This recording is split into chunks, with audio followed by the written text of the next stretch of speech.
As the nation is seeing a rise in violent crime, a CBS News investigation found that homicides are going unsolved at a historic pace.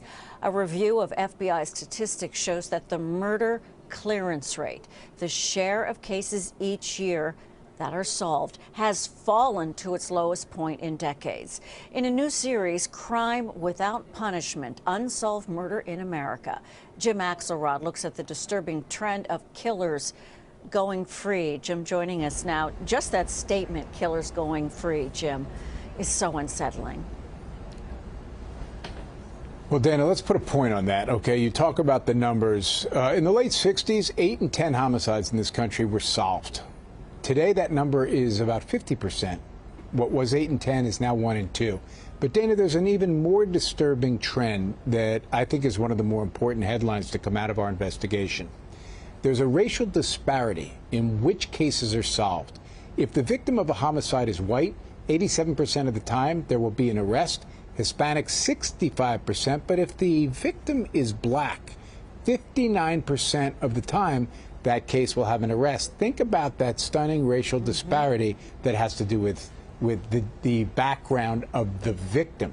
Yes. And the timing and the reflection of America. Talk about the families it takes on them when a murder goes unsolved. What did you learn from them? So, yeah, Dana, we could talk about the numbers all day long. It's the pain and suffering behind those numbers that is really the most stunning, gripping part of a story like this. We went to Jackson, Mississippi, which has the nation's highest per capita homicide rates. And we talked to what we thought was going to be 3 or 4 mothers of kids who had been killed in a violent fashion in a homicide. We thought it was going to be 3 or 4. When word got out we were there, we ended up with several dozen people, mothers, fathers, brothers, sisters, sons, daughters, of people who wanted to talk about not only the violent way in which their loved one was killed, but what happened when they went to the police. And that became another part of the story where they felt like they weren't getting the justice that they deserved. They weren't getting the attention. Their calls weren't getting returned. They would present leads they had generated. They didn't feel they were getting any traction. When we went to the Jackson police, however, and this is an important part of the story, they said, look, we're doing the best we can. We're drinking water out of a fire hose. The FBI says each one of our detectives should be handling 4, maybe 5 cases at any given point in a year as a normal load. They're handling 4 times that number. So they were saying, how do you expect us to return every call in a timely fashion if we are running as fast as we can and still not managing always to keep up with the relentless flow of homicide cases? I bet that's little comfort for the families. And just getting back to them, Jim, how long a period of time are we talking about a family sitting with no arrest, no conclusion, no verdict?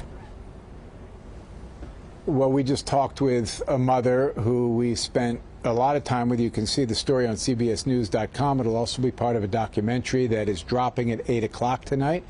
And this woman, this mother, had told us a story that she couldn't get a return of a call, couldn't get a call, couldn't get a call, couldn't get an arrest, no traction.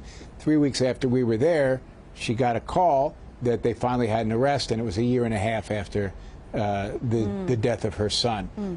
So these periods of time that people feel they have to wait obviously exacerbate the pain and suffering, but it is a fair point that in this day, and we found this in our investigation not only from the CBS News network, but in local stations that we worked in collaboration with around the country, we found that there was an ongoing and steady unifying theme from police departments saying we just don't have the resources, we don't have the manpower, we don't have the technology that is required to keep pace. Tomorrow, I will say, we report on CBS Mornings out of Baltimore. There is an approach that seems to be showing some signs of traction in reversing this incredibly disturbing trend. The documentary, Jim, just a little bit more about that? What? So it is this deep dive, and that one of the things that it talks about is something that we found in communities around the country.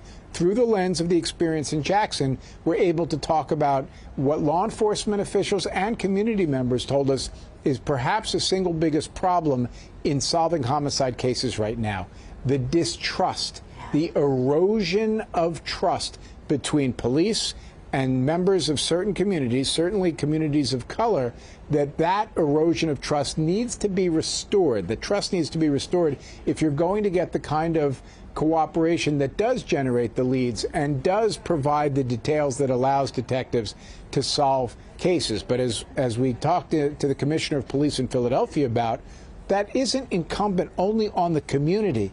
Trust is restored in part by how police behave toward the people that they're protecting, not just the members of that community, especially in a post-George Floyd world. Especially. Jim Axelrod, thank you. So looking forward to this important investigation. Thank you. You're welcome. The CBS Reports documentary, Crime Without Punishment, Fighting for Justice, premieres tonight at 8 p.m. on CBS News streaming.